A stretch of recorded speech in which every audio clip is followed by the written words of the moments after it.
What's up guys, Dan with Next Level.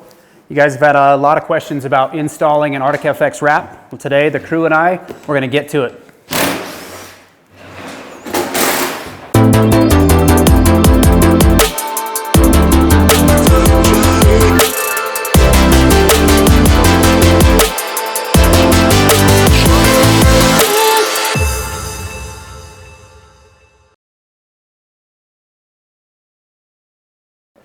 So step one is getting all of the stock graphics off, pulling the seat. Because it's a brand new sled, we don't even put the rear bumper on, knowing that we're gonna wrap there. So we're using a heat gun, getting all the stock graphics off, and we take everything off, the reflectors, the warning labels, and you're gonna take that stuff off, and in doing so, it's gonna leave some residue.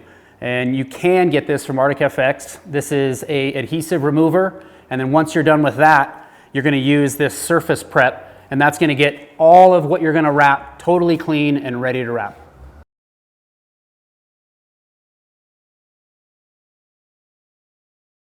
So a really helpful tip that we have learned over the last few years is, you've got your VIN number that's already embedded into the tunnel, but you also have the sticker that's showing the VIN number. We'll take that sticker off and we actually put it up onto the overstructure, and that just helps you later on when you're trying to figure out your VIN number and you forgot to write it down or you lost your paperwork. You always have your VIN number up on the overstructure inside the sled and protected.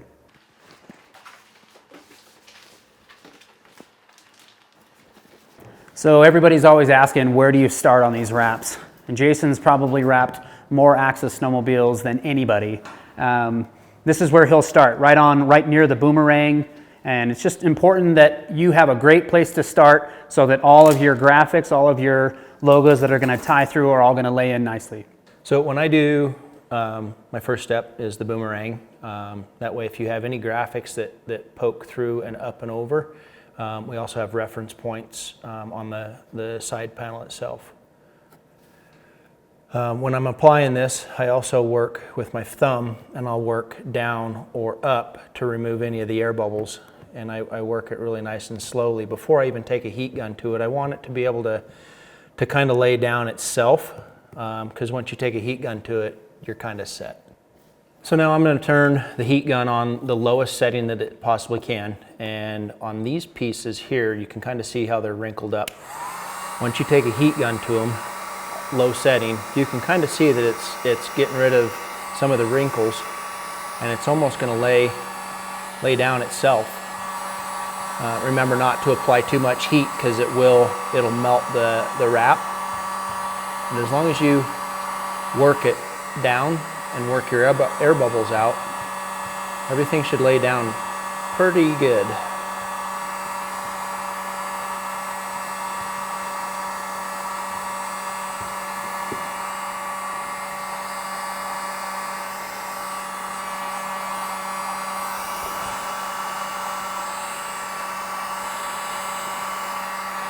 And then once you're done with your entire wrap, I'll go back over it and just double check all my edges, like points through here.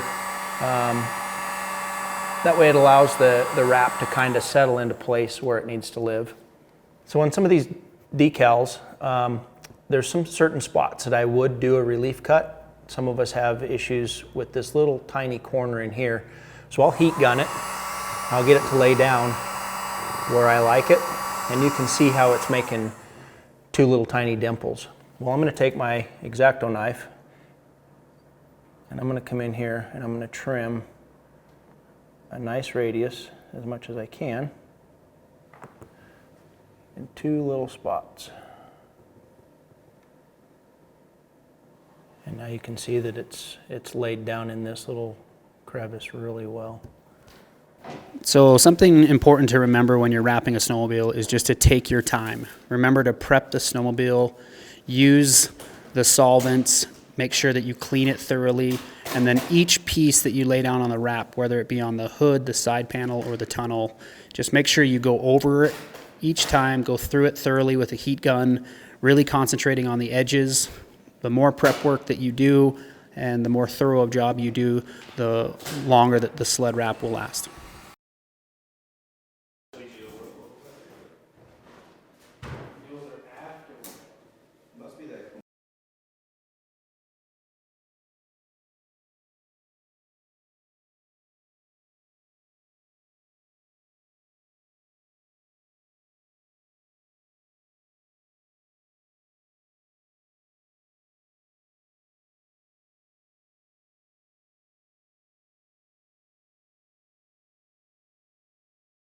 So I'm going through and I'm peeling the little cutouts on the tunnel. And I will reuse these pieces, but these aren't, they're not necessary to have on the tunnel. And I also leave these, so when I peel this sticker up, I'll leave these on the backing itself, and then I know what order and color combo ways that they go when I'm reapplying them. All right, so you can see the guys have got the front half of the snowmobile done. We talked about using that ArcticFX application fluid, and Jason likes using that on these tunnel sides. You'll see what he's doing here. What this does is it just gives you a little bit more movement within the wrap. So as he's laying it down, you've obviously got a lot of cutouts. There's a lot of detail that goes into this, and the application fluid just gives you a little bit more working time. Nice. And once he's through with that, he'll use this foam squeegee to really try to draw that water out and get that wrap to lay down nice and flat. And if you notice it, after I sprayed the application fluid on, I'll squeegee from the top down. That way it allows the application fluid to escape down through the bottom of the tunnel.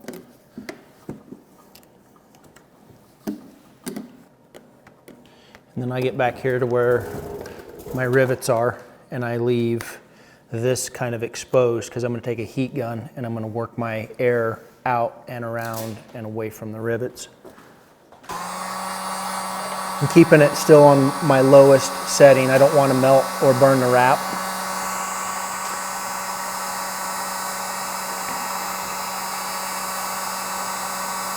You can see I'm just kind of working real nice and gentle around each rivet. You're still going to get a little bit of an air pocket on the rivets, but doing it this way, it helps me get the air out of it. I'll tuck that bad boy. So as we talk about the sort of the pattern or the layout of the wrap, we've already done the front. We talked about the boomerang as being sort of that starting piece to the side panel. On the back of the sled, it's really important, and these guys have found that starting with the tunnel sides, and especially when you can tell you got a lot of design and a lot of colors that need to match as it rolls up onto the tunnel top and even the gas tank. So starting with the tunnel side and really making sure that you follow the cut lines that ArcticFX Graphics supplies as you lay this thing out. You'll notice that as those colors and designs start to lap over, that all that stuff will start to line up and look perfect once you get to the tunnel top. So my next piece that I'm going to line up here, and I line the graphics up just so that it looks a little bit better. And I start down here on the bottom of the tunnel where it rolls over. I start on it first.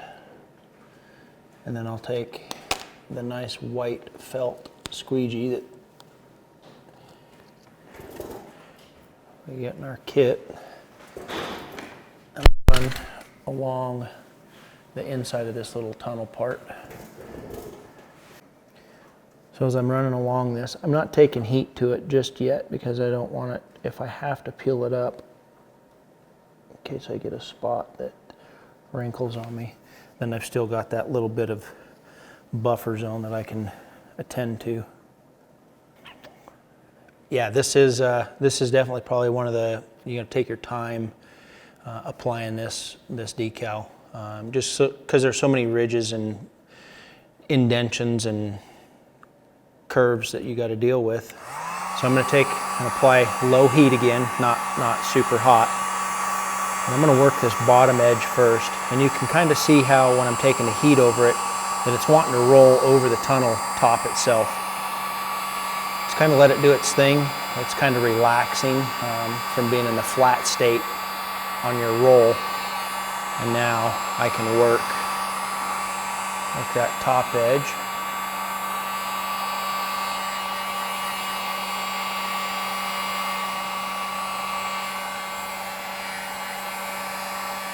And I'm working from the top out just like I would, trying to get air bubbles out, just like you do your side tunnel pieces.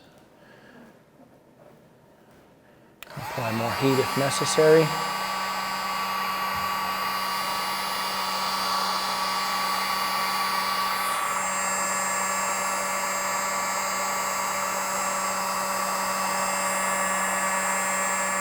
And just remember to take time on your pieces when you're heating them up, because they will wrinkle really quick, and if you lay them down, they're going to stay wrinkled.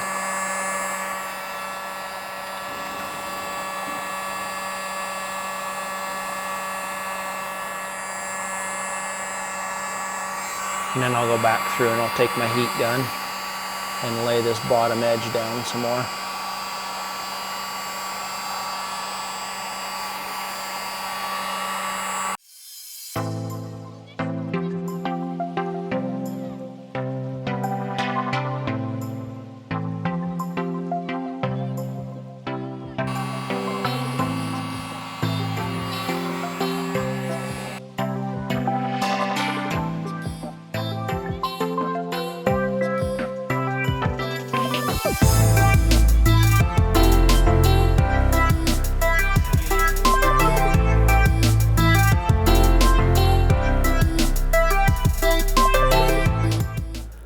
All right, so there you have it, guys. Fresh installation of a brand new ArcticFX wrap on an 850 Polaris. Remember, take your time with the installation, go through, use a heat gun, really concentrate on all your edges, and the more you do, the better the wrap will come out. Remember, guys, subscribe to the channel. If you have any questions or comments, leave that below, and you'll see this wrap out on snow ripping this winter. Have a good one.